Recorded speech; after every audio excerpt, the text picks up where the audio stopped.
BASSIDY.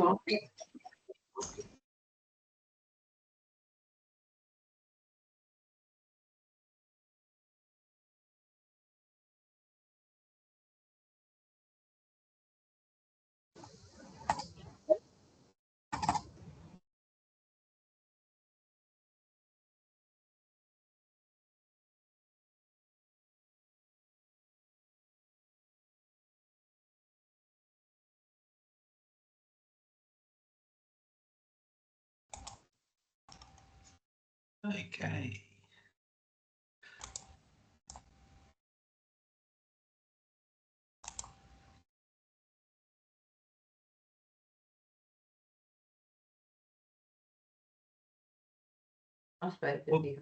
We'll give people another minute and then we'll get going. So just bear with us for another minute or so. We've got a lot of people coming in.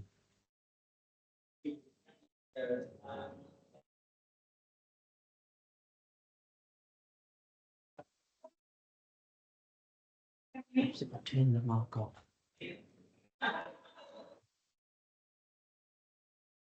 Alrighty, we might get started. Hello everyone, I'm Andy Giddy. I'm the Executive Director of Strategy and Engagement at Western Victoria PHN.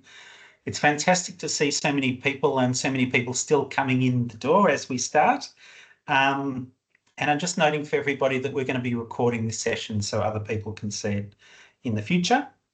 I'd like to start today by acknowledging the traditional owners of the lands we're all meeting on today, and I'd like to pay my respects, and particularly to the elders, to any First Nations people who are joining us today. The land we're all on always was and always will be Aboriginal land. Welcome to the launch of the Residential Aged Care Telehealth Training Program. I'm just so proud of the work that we're about to showcase, and just want to start by thanking Lisa and the rest of the Healthy Aging team for the amazing amount of work and effort that's gone into this, and also to the Healthy Aging and digital health teams across all of the PHNs that are participating in this project. It's really been a great shared effort across the consortium. I think what that consortium's achieved is really a groundbreaking training program for the residential aged care sector. And we know how important that is on the, coming off the back of what happened during the pandemic and the COVID-19 experience, and what that taught us about the digital health inequities. This training program that we're launching today has been picked up by the Aged Care Quality and Safety Commission, and John Ayton from there is going to be presenting a little bit later today. And it's been endorsed by the Royal Australian College of GPs, the Australian College of Rural and Remote Medicine, and the College of Nursing. So we're really excited about the impact that this program is going to have, and also, where it can take the PHNs in the future in terms of collaborative work across, a number of projects. Before handing over to Lisa, I'll just mention that in terms of the presentation today, Lisa Paulin will take us through the program. James Stack from Obvious Choice is joining us, and he'll present a little bit about the micro-learning. So Obvious Choice are the partner we've worked with on the project. As I said, John will talk about the Aged Care Quality Safety Commission Alice platform. And then we'll have a little bit of time at the end for a Q&A session, but let's see how we go time-wise. But before I hand over to Lisa, I just want to read out a few words from Frank Price, who's the CEO of Royal Freemasons Benevolent Institution, who have 22 residential aged care homes across New South Wales and the ACT. And we're using sort of Frank's testimonial in the promotion of the telehealth training program. So Frank says, progressive health practices, including telehealth services, are vital to address challenges faced by ageing Australians. Addressing these challenges will ultimately advance the diagnosis process and reduce the number of hospitalisations within the community. And that's really what ultimately we're looking for, is beneficial impact to people who are residing in residential aged care. So I'm going to hand over to Lisa now, who's going to take us through a little bit of background and about the program. So Lisa, over to you. Thanks, Andy, and thanks everybody. So Lisa Paulin, and I'm the Senior Manager for Aged Care at Western Victoria PHN. I'm just going to share my presentation with you all. So I would also like to acknowledge the traditional custodians of the land and pay my respects to elders past and present as well. I think it's always important to remember why it is that we're doing the work that we're doing. And I'd like to just talk for a moment about Len's story. Len was someone that a man I came across a number of years ago, and he had just moved into a residential aged care home with his wife, and his wife was suffering from dementia, and Len was in the end stages of cancer. And once he arrived at the residential aged care home, he no longer wanted to leave, and he didn't want to visit any of his specialists that he had been seeing previously. So we became involved, and we helped the residential aged care home set up telehealth consultations for Len, and for him to be able to continue to see his oncologist. His oncologist hadn't done telehealth before, so we helped at that end as well and got everything set up, used a really simple solution. And Len was able to continue to see the specialist who had been looking after him for a number of years before he'd moved into the aged care home. And the beauty of it was that he was able to get the care that he needed, and the staff working at the aged care home were able to really support Len because they understood a bit more about his history and his journey with his cancer, and they were able to all collaborate together along with his GP and really put some good plans in place. And an unintended benefit of that for Len and his family was that he actually had a bit of a longer time to live, and that really helped him settle his wife in, and that really helped her with her journey through dementia, and she was able to really settle in nicely into the aged care home. So it shows that we really can get some different kind of benefits when we implement telehealth, especially into aged care. It can be really helpful for people who otherwise wouldn't receive that care. So PHNs are funded by the Department of Health and Aged Care. There are 31 of us across the country. And we were all given a project to work on for residential aged care homes to improve meaningful use of telehealth and to also deliver telehealth training for residential aged care homes. So in November 2022, we joined, as part of our collaboration with the Victorian Tasmania PHNs, we got together and decided to co-invest and collaborate on the telehealth training so that we could do it together. And everybody was really keen. So we decided then, well, why not try and reach that out a little bit further? So we reached out to the other PHNs across the country, and some already had plans in place, and others were really keen to jump in. And we ended up with a consortium of 15 PHNs from across Australia. We got together, started meeting regularly, started working together, and really developed a shared project with shared objectives. And combining our resources meant that we were able to put together a tender that would deliver us a really high quality product that could be used in aged care homes, and for clinicians delivering care into aged care homes that would be consistent across the whole country. So the reason we wanted to do this is because telehealth really can deliver high quality care for older people. It really can benefit people when they don't have to leave home to go and receive the care. And some people just can't, or other people need to, have interventions in place, such as sedation, to be able to go out and see specialists in the outside world. And that can be really difficult, both for the clinician they're visiting and the person themselves. Telehealth really does enable people to be able to receive care where they are and to be able to have a collaborative environment under which that care takes place. Residents and carers and staff can trust in the care that the older person is receiving, and it also provides a lot more accessible method of receiving that care. In many cases, I think often we think of telehealth as an alternative to face-to-face care, but I actually think that in many cases it can be a preferable mode of delivering healthcare when a person is older and living in a residential aged care home, and it certainly gives you a broader array of specialists and doctors and other health professionals to talk to. So we really wanted this training. There's a lot of telehealth training out there in the world. There's a lot of telehealth training that is aimed very much at GPs and other specialists. What we wanted the point of difference to be with our training package is we really wanted it to be tailored for residential aged care, and we really wanted it to tell the story from a residential aged care perspective. What are the particular things that are required to deliver really best practice telehealth into a residential aged care setting?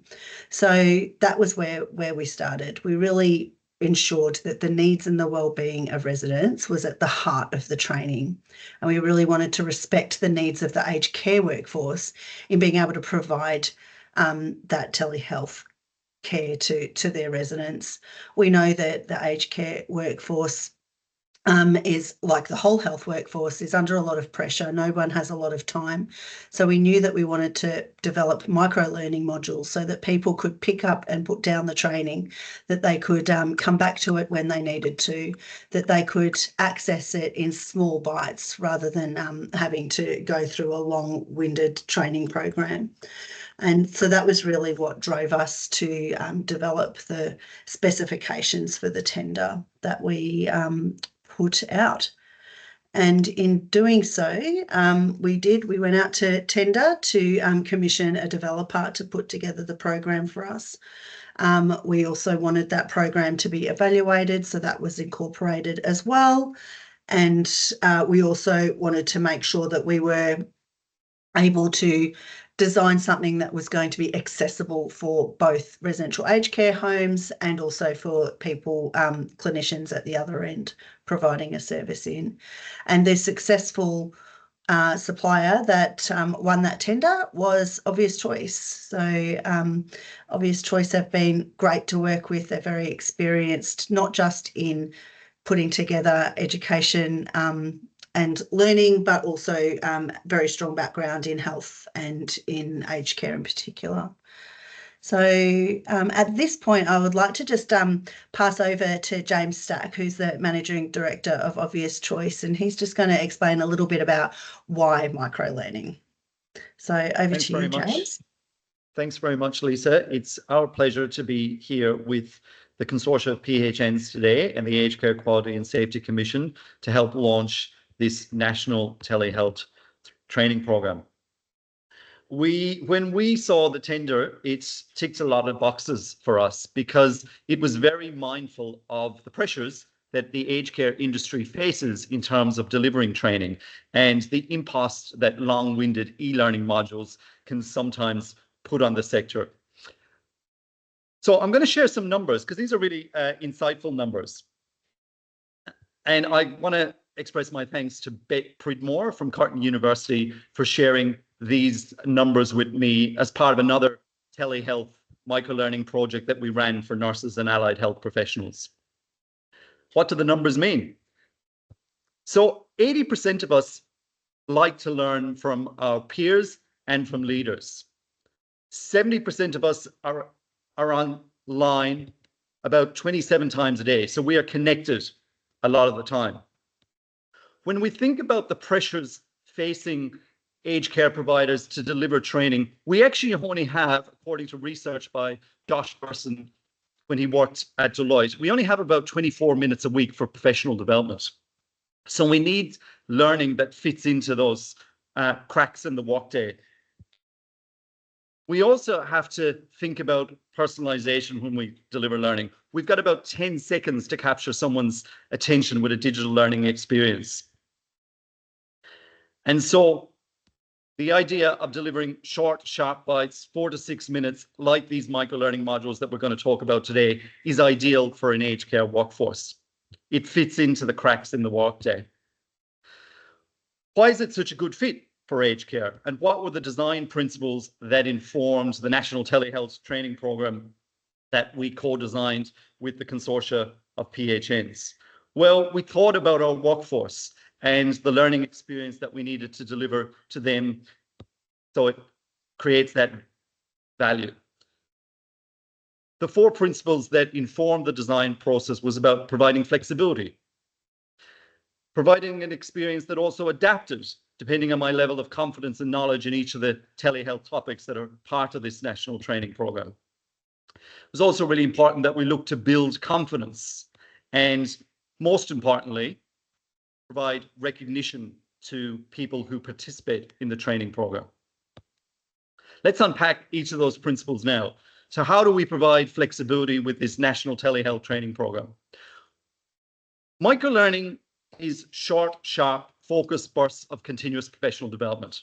It usually is designed to take someone no more than 5 to 10 minutes. And it's about fitting learning into the flow of work, 5 or 6 minutes before a meeting or as part of a daily operating rhythm. It means that nurses and personal care workers can learn a little bit every day. It doesn't need to be sporadic. And the design of the program means that they can easily revisit any of the 30 topics when they need. Principle number 1, flexibility. It was also really important that this was an adaptive learning experience. People will tell you that they load annual compliance refreshers because it doesn't recognize what someone already knows. With the endorsement of the PHNs, this program has an upfront diagnostic that lets nurses and personal care workers personalize their learning journey. They get to self-rate their knowledge and confidence in each of the 30 topics, and then the program produces a personalized learning plan. This was really important because we wanted to avoid, as Lisa said, a long-winded e-learning experience, and instead adapt the program to your level of confidence and knowledge, not apply a one-size-fits-all approach when, as we know, some people have a level of experience in telehealth on the back of COVID. The third principle, the really important principle for adult learning, is all around building confidence. And the program looks to do this in a number of ways. The first thing it does is it doesn't look to overwhelm our aged care workforce. It's actually designed with cognitive load theory in mind. Small, digestible chunks, 5 or 6 minute experiences, so I can build my confidence in a particular topic. It's all about making it easy for people to top up with those daily 6-minute micro-learning habits. And it's about aligning the learning to my level of confidence and knowledge in each of the domains. The final and most important principle that this program looks to deliver is about providing recognition. Recognition is such a potent and powerful motivator for learning, and it moves away from a once and done solution to something that's continuous. I can go back to it again and again to top up my telehealth skills. The upfront diagnostic also provides me with recognition for my current level of knowledge. And most importantly, the carrot that's so important for so much digital learning is, as Lisa pointed out at the start of the session, or Andy pointed out at the start of the session, it also provides continuous professional development points for nurses in residential aged care completing this telehealth microlearning with the Australian College of Nursing. And for the remote clinicians, the program is also accredited with the Royal Australian College of General Practitioners and the Australian College of Remote and Rural Medicine. So I'm going to hand over back to Lisa, but before I do, I just wanted to call out that in terms of accessibility and making this available to the whole sector, Western Victoria PHN and the consortia of PHNs have left no stones unturned. So for those who don't have a learning management system, they have thought about delivery through ALICE, the Aged Care Quality and Safety Commission's platform. But for those with a learning management system, and we already have providers who've adopted it, they can easily go and access the SCORM files and content through a microsite, which I'm sure Lisa will talk about shortly. So back to you, Lisa. Thanks very much, James. And yeah, it's important. I forgot to mention just before, but one of our driving factors as a group was that we really wanted to make sure that the training that we were paying for through our funds would be available free of charge to any organisation who can benefit from it, so that the learners are able to access the training for no cost either. So that's why we've made all of the training available to whoever has a learning management system, and I'll talk a bit more about how to access that a little bit later. So we really took a robust approach to putting together the training as well, and we asked Obvious Choice to convene a project advisory committee, and they actually did this in a unique way, developing 3 different program advisory committees. So there was an expert advisory panel, and they were involved every step of the way, right from the initial design of each of the modules and which modules would be included.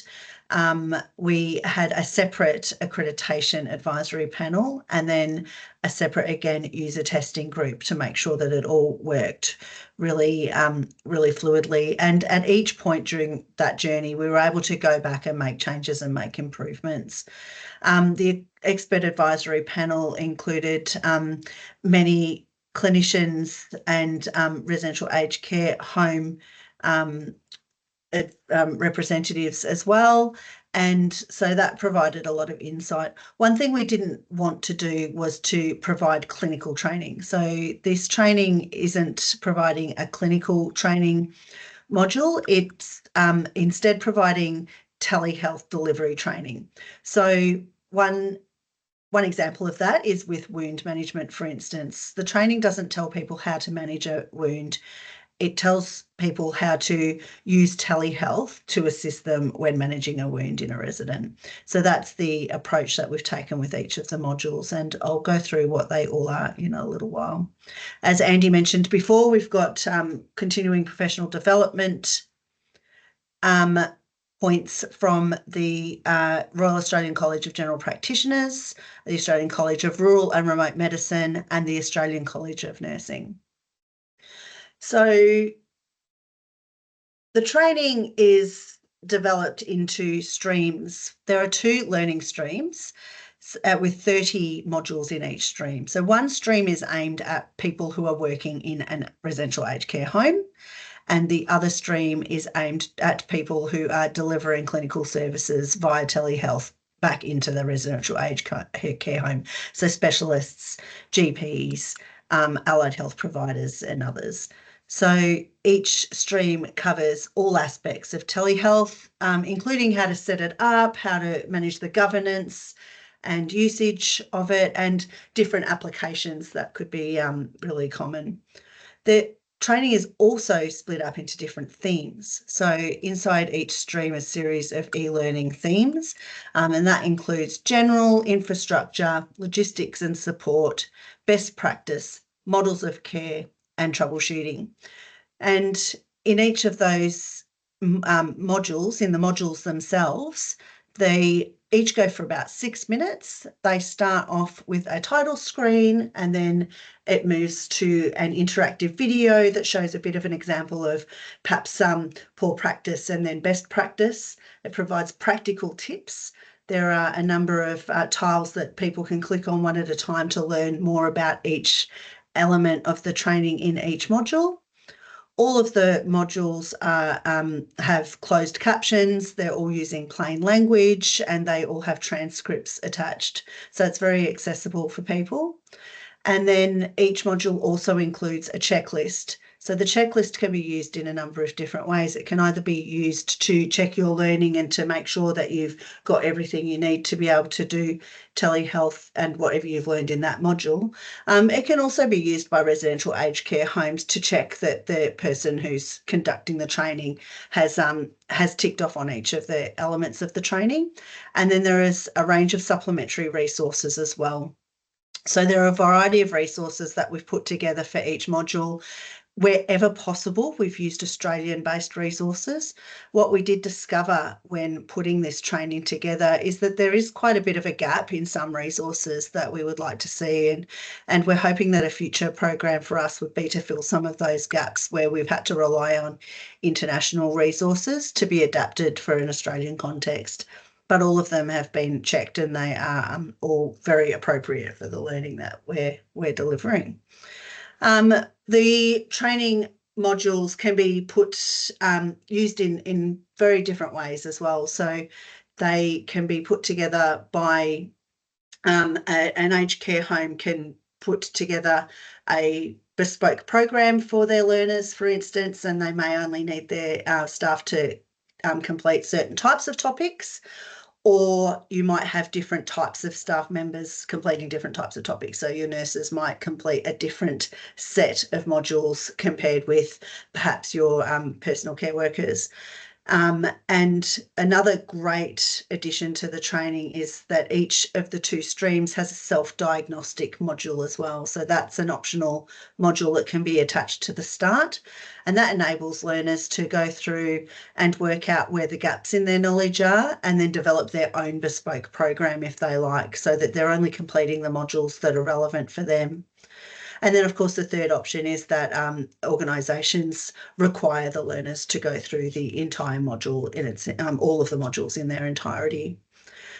The other thing each module contains is a self-reflection section at the end. So learners are encouraged to reflect on what they've learned and answer a couple of simple questions within the learning module. So aged care homes can either use those to check on the learning of the people that are completing it, or it can just be something that people do for their own benefit. I'd like to hand over now to John Ayton, who's from the Aged Care Quality and Safety Commission, as Andy mentioned earlier.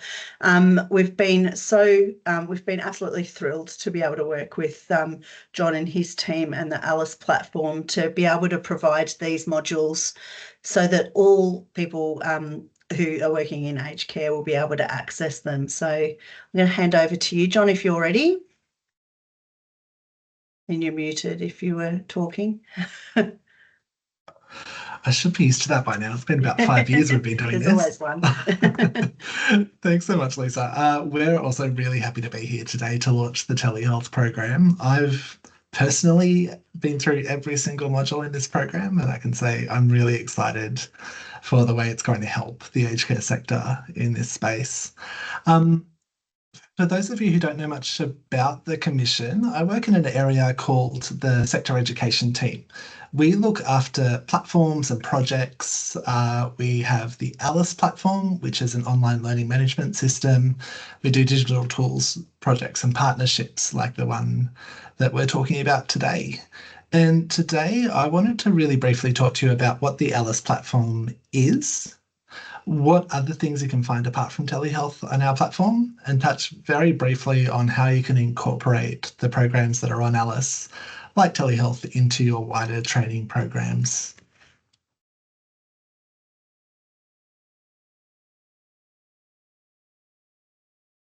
So in the Commission, we develop our own learning materials, and they're really heavily focused on the obligations of aged care providers and workers. We base everything that we do internally on legislation, which is sort of the primary source of the rules that we look after. And then we take that legislation to create our guidance, which then flows on to other products like online modules, workshops, training materials, videos, and a whole bunch more. The majority of the programs that we do are hosted on Alice, which is the Aged Care Learning Information System. It's available from browsers on computers, but it's also optimized for tablets and phones as well. And for providers with their own LMS, the content that we build will also be available to download from the end of next month. So encouraging sort of everyone out there in the sector to access learning in the way that's best for them. And I was really excited to see that the PHN consortia were doing the same thing with telehealth. We provide free licenses to the Alice LMS to any worker or governing body member of an Australian government approved aged care provider. Once you're in the Alice system, we divide our users into 4 different role groups. So we've got content about governing aged care, managing an aged care service, providing clinical care, and working directly with consumers. When you choose one of these role groups, it's going to change the content that you can see. And that helps us to tailor learning really closely with the user's role to make sure that people are getting the content that's relevant for them. So, for example, if you're in the management group, you're going to see more of our content about how to develop and create and test product policies and procedures. While if you select the working with consumers group, you're going to see more content that prompts you to explore and follow your own organisation's policies and procedures. To give some context, the Telehealth program we thought was really widely applicable to the sector. So it's going to be available to anyone that selects managing, clinical, and working directly with consumers. As I said, we try and have a really wide range of content that covers the Commission's core functions. So we've got information about the Serious Incident Response Scheme, quality standards, provider governance requirements, prudential compliance, that sort of thing. But we wanted to make sure that we sort of balanced the program that we provide. And this is where we turn to partner institutions like the PHN Consortium to make sure that we've got a program that covers as many aspects as possible of promoting safe and high quality care. So this includes some IPC education from the Department of Health and Aged Care. It's got some basic clinical education from another group of PHNs. And of course, it's got the telehealth program. So again, trying to make as much as possible available to people out there in the sector to meet their learning needs. On top of these online learning programs, we also do a workshop program, which is virtual sessions through Microsoft Teams, led by our Commission facilitators, with subject matter experts drawn from our regulatory areas. At the moment, we've got information, workshop sessions available about incident management systems and the Serious Incident Response Scheme. Strength and Quality Standards launched this month as well, and we're looking to expand that program as we go along. We also have other types of resources on the Alice platform as well. So we've got videos, we do fact sheets, training materials, which if you're a trainer in the sector, they're like PowerPoint packs that you can download and deliver a session yourself, and our work tools. So again, it's really important to get in, see what your organisation needs and pull the content that you're after. I did want to talk really briefly about how you can use the things that you find on Alice, including the telehealth program, to supplement your training plan. Because what the message that we think it's important to get out there is that just going on Alice and saying do everything is probably not the best option. Like Lisa was talking about, different people doing different roles in aged care will have different training needs. So if you're in charge of learning and development across the sector, it's important that you tailor things and use as wide a variety of resources as possible. So the first thing to think about is to look at your service context. The idea is we at the Aged Care Quality and Safety Commission can never know your service, your consumers and staff as well as you do. So we really do expect when we're looking at the training that you're providing your staff to be able to contextualise it in line with what you do as an individual aged care provider. We always try and get in a little plug that the Aged Care Act is changing soon, as are the quality standards, currently slated for mid next year. So make sure you keep an eye out for more information as it comes to hand. You've got to make sure that you're continually testing. So look at the way that things are working in your sector. Look at which aspects of care could be improved, and then diagnose and treat with particular learning programs. And anyone that's been in the L&D world for a while knows that unfortunately education's never set and forget as much as you would like it to be when you do your annual plan. So make sure that you're continuing to adjust and adapt to your circumstances as they change as well. When we create resources and when we host resources on Alice, we're trying to catch the widest possible audience. So we're trying to completely cover the field in quality and safety.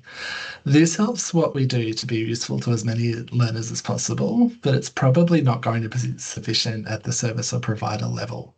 So when you're working out which resources to allocate to staff, for example, which telehealth content areas you're going to provide to a particular group, you need to have a look at your service context, looking at your residents, your staff, and the tasks that the staff perform. So for your residents, it's things like language needs and cultural needs. There's acuity of the care that you provide and the history of trauma. And I can say in the telehealth modules, they've done a really good job at bringing out these aspects that might impact individual clients when they're accessing telehealth services. You also need to look at your staff. So what are their cultural backgrounds, their educational history, and their language skills to make sure that they're actually getting the information that's going to best balance their skill set, but also make sure that they're able to digest and understand the information that's provided to them. And also looking at the roles that your staff perform. So making sure that the training that they're getting actually hits the roles that your staff are performing in the service, whether those are formal or informal. Some hints to make the contextual training work for your staff is simply just taking a look at what's out there and thinking about how your staff are best able to access it. So we say take a look at ALICE, the Commission on Safety and Quality in Healthcare, Department of Health, and your PHN. There's a whole wide range of training resources out there for you to access. Listen to your residents. They can tell you very easily often what staff are and aren't doing well, which can be a great hint to what training you're going to provide to particular staff members. Make sure you look at your continuous improvement data so you know where your service is looking to improve and what training can support those goals. Look at your staff life cycle, so consider what happens when a staff first joins, what happens when they have a promotion or a role change or annually, and consider where a particular piece of training might be adapted or contextualized. So if you're going to take, say, a telehealth module, what are the supporting things that would need to go around that training to really make it a success in your individual service? Lastly, you get to actually get it out there and deploy it. Consider which training meets a particular need. So for example, the Commission puts out guidance. That's really good as a reference, particularly if you're developing policy. However, for your staff that aren't working with that sort of level, potentially a different training program might be more useful. Telehealth is really great, this training program, for providing specific and contextual information to the staff that are doing that role. Live learning is great for practice. Videos can be really powerful when you do them as a group. Having discussion groups after modules are completed is a really fantastic way to do things as well. And for less common tasks, work tools are fantastic. And for work tools, I'm talking about things like checklists, which are also available through the telehealth program. The other thing to think of is we know that out in the sector, time is at an absolute premium. Not everyone has all day to sit and do training, so consider bite-sized programs. Again, telehealth is a really good example of this. And consider using times that exist during your day when people come together to be part of your education program. So watching a video together or running a simulation during huddles is a really amazing way to embed practice into your everyday. And lastly, really important just to monitor and adapt. So checking back after you've deployed a particular training solution to make sure that it's showing some impact on your staff. Making sure that the training goals that you set are actually reflected on the day-to-day down on the ward, down in the service. So for example, if you've done one of the telehealth modules that's talking about privacy, for people receiving telehealth services, just monitor to make sure that some of the things that are recommended, like closing doors and windows before someone starts a session, are actually happening in practice. Make sure your materials are up to date with changing legislation, and just check for updates as well. And that one's particularly important if you're doing the download of modules, either from the Commission or from the PHN network. If there's any updates, make sure that you're getting those out to your staff as soon as possible. So that is a really, really, really brief overview of how the Commission thinks about education. And I'll pass back to Lisa. Thanks, John. Appreciate that. And it's such a good platform for people to be able to access their learning. So thank you. The next thing I wanted to talk about is why, how you can get your hands on these modules and what they look like. So we did actually sort of grapple a bit with how do we disseminate the modules, how do we make them available for everybody, and how do we ensure that people are going to use them with the intention which we have in mind. So again, we've worked with Obvious Choice, and they've developed we're calling it a microsite, a little website that we're using to be able to promote the program and for you to be able to download the modules, the school files as well. So you can appreciate with such a complex set of learning modules, the files are actually quite large. So this is our website. The address at the top, if you pop in Resi Aged Care Telehealth.training, and Elaine will pop the link into the chat for us so that you can access that directly. And that will bring you to this page where you can find out a lot more information. You can get a sense of the look and feel of the modules. You can view the catalogue. You can see the different themes and the different modules that are under each theme down here. And then there's a bit more information on how to access and implement the micro-learning modules onto your LMS. We've got some testimonials there as well from our user testing too. It's easy to access, but we do just require people to register their to be able to access the school files themselves and agree to a not onerous but important set of terms and conditions. So once that's done, you can log in to the system and it will start to look a little bit different. So we have the, then you'll be able to access the modules themselves. There are a few different ways which you can download these modules. And again, there are instructions throughout. But you can, for instance, if I was to view the catalogue for the telehealth modules, unfortunately, I'm having a bit of difficulty with my sound from my computer today, so I'm unable to play the video, but the video provides a really great rundown, much more articulately than I just did, around the different ways you can use the modules on your LMS and how to actually get them on there.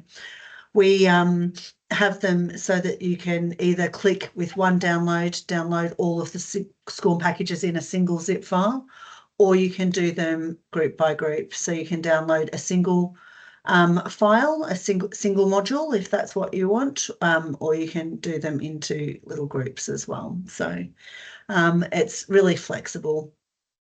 We also have put together, we do recommend that if you are popping this together on your LMS, that you do, obviously you would need to access the help of whoever manages and administrates your LMS, and they should be familiar with what to do. But if you're running into trouble, we also have a help desk.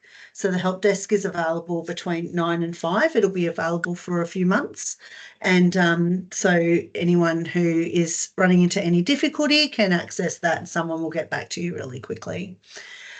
And that's just to iron out any little problems that might be having. And then we've also got a frequently asked questions page as well, which answers some of the more technical questions that people might have, or if you just want to have a little bit more information. So you just drop down on those and there's a lot more information. I would just like to acknowledge while I'm here who the participating PHNs are. So these are the 15 PHNs that contributed to this project. We've been going for quite some time, although in saying that we've also done this project with a fair amount of haste, and it's been one of the more fast-paced projects I've been involved with, I must say.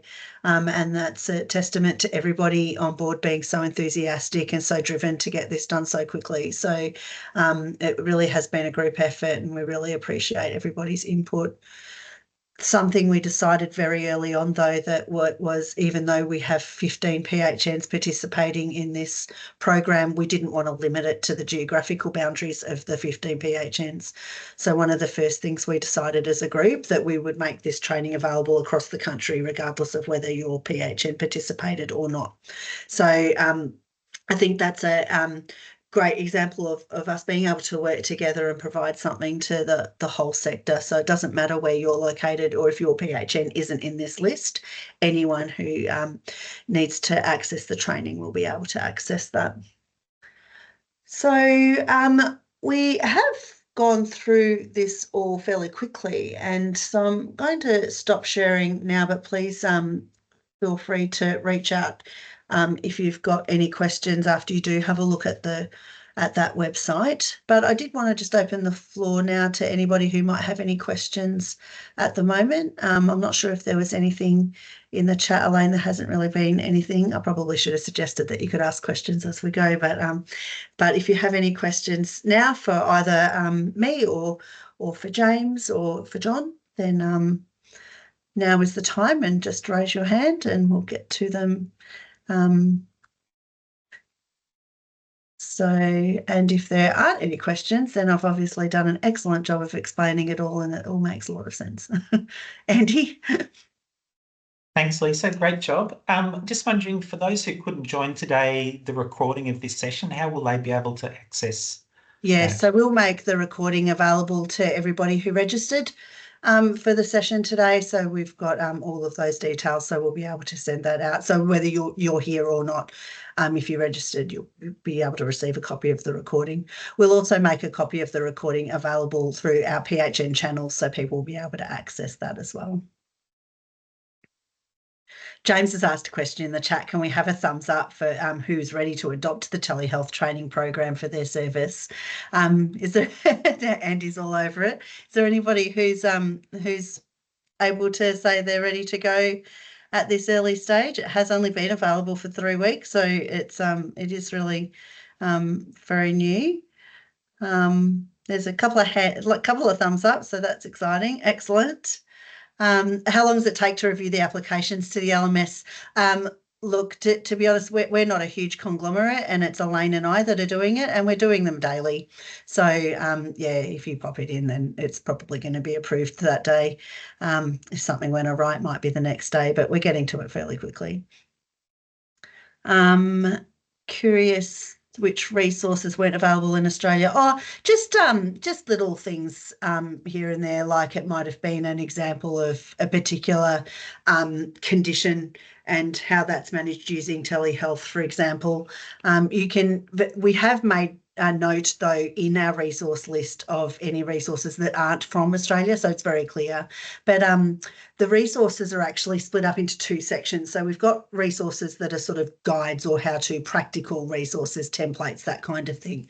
But then there are also, for people who want to extend their learning or take it a little bit further, we have a number of research articles and papers that people can access through that resource tab as well.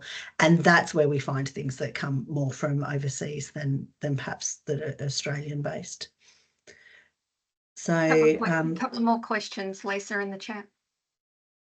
So we've got your IT's blocked the domain. Yeah, hopefully you can sort that out and we can get that for you. It is a bit of a strange ending on that URL, but could we have a look at the clinical platform to tell our GPs and experts about accessing the program? Yeah, we're able to talk to you one-on-one as well. So if you have any questions through the microsite, you can see you get a much better look at what the training looks like. So you'll be able to get a sense of the look and feel of it. But if you want to reach out as well, we have it loaded onto our learning management system at the PHN, and many PHNs do have. So we will be able to show you what a module actually looks like in a one-on-one basis. So do reach out to us and we can put you in touch with your local PHN to help you. And if you're from a non-participating PHN, then we'll happily help you at Western Victoria. We do have consistent comms for promoting the training for the PHN. So we've got a number of, so this is an aspect that I didn't talk about today, but actually as part of this project, we also did develop quite a suite of resources for PHNs to use. So there we have a number of resources that are helpful for PHNs, and we have a number of resources that are helpful for aged care homes to use so that they can promote telehealth and the telehealth training throughout their own networks as well. So we have a series of posters. We have a number of postcards, social media tiles. We have a wonderful digital flip book that is a really good several page guide to the training, how to use the training, how to implement the training and what it's all about. So all of the things that I've explained here today are in that digital flip book. That'll be available on PHN's websites. And yeah, all of that is sort of in the process of happening now. And so all the modules can be previewed on the microsite. Yes, thanks, James. The training isn't designed for a particular platform. We were very clear that we would be very agnostic in the training. So we didn't want to talk to any particular products, partly because we want the training to have a long shelf life and for it to have a long last, but also really it should, the way the training has been developed is in the how to, not the what you use. So you should be able to take what you've learned from this telehealth training series and be able to apply it to whatever technology you're using. So it does go into different types of technology, but it doesn't talk about any particular platforms. Would it be possible to run through the Alice platform and navigate to the telehealth modules? I don't know if you're able to do that, John, are you? Maybe not. Yeah. It literally went live 5 minutes before we started, didn't it? I can. They're still hidden for now, but I can show you what it will look like as soon as we get off this call, if that helps. Yeah. That was a question in the chat. So, but that I think, yeah, are you able to share it? Excellent. Can everyone see the screen? Yeah. Yes. Okay, there's a bunch of different ways to get to it, but probably the easiest way is to go to our course catalogue. The course catalogue's got quite a bit of different content in there. So generally the easiest way to do it is to hit the programs button. Just one moment while I bring up hidden courses. And that will show all of our sort of larger content groupings. Telehealth lives just here with the slightly different branding, and from there you can get in and it's divided into the different content areas that they were talking about. So learners can choose their own adventure on which program or which aspect of the program they go into first. So any one of them, you just hit go to course and enroll. And they just choose their modules and get started. There are certificates available. They're currently set for once you've done all of the topic modules on a particular topic. Yeah. Otherwise, you'll end up with 36 different PDFs cluttering up your desktop. Administrators can also, if there's only like a particular module that you want your staff to complete, you can also pull reporting on the platform just for that module as well to see how your staff are doing in the program. I should point out as well, this is optimized for phones and tablets as well. So it'll look slightly different, but all of the content can be accessed by your staff on the go through the Alice platform as well. And if you do have any issues, there's a help button. So just shoot us a quick email and we'll be happy to help. Thank you. Looks great up there. Thanks for that. So, so Christy, you might not be able to see it yet because it's just still hidden. It was literally just happening today. So once the modules are fully up and made public, then you'll be able to access them. Absolutely. The other trick is if you don't have one of those 3 learner types enrolled, so some people might just be in the governance group, you just need to adjust that to make sure you get all the content as well. Thanks. Are there any other questions or did I miss anything, Elaine? There was just one on, do you know if there will be supports for telehealth development for allied health in terms of funding and the ability to bill? This would affect if training is undertaken. A little outside the scope of my project, but and it would be terrific. I think we could all agree that that would be wonderful to be able to access that, particularly in residential aged care. But but no, I don't know if there is any likelihood of that happening in the future. Sorry. Any other questions? No. Excellent. Well, please feel free to have a look on the website that we've developed, or get in touch with your local PHN, or with Western Victoria PHN. We can help direct you.